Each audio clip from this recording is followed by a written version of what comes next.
Қайырлы күн достар. Бүгін мен сіздермен етсіз дайын болатын тағамның рецептімен бөлісемін. Тез және оңай дайындалады. Сонымен қатар сізде жоқ азық-түлік болса, бар заттармен орнын алмастыруға болады. Бізге қажет заттар: сарымсақ,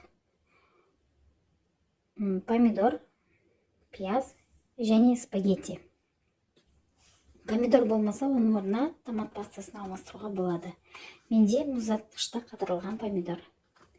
Ең алдымен ыдысымызға май қойып, қыздырып сарымсақ, пияз және помидорды қуырып аламыз.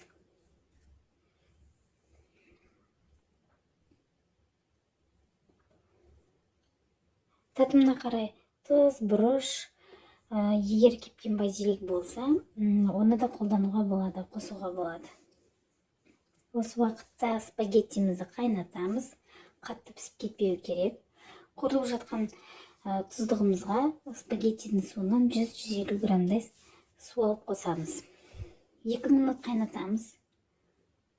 Сонымен тұздығымыз дайын. Үстіне дайын болған спагеттимізді салып, жақсылап араластырамыз. Етсіз, жеңіл және тез дайындалатын тағамымыз дайын. Егер тоңазытқышта қалып қойған сыр болатын болса, үккіштен өткізіп қосуға болады. Ерекше дәм береді. Ас болсын. Мені қолдап, каналыма жазылып, пікір қалдырғандарыңызға мың алғыс.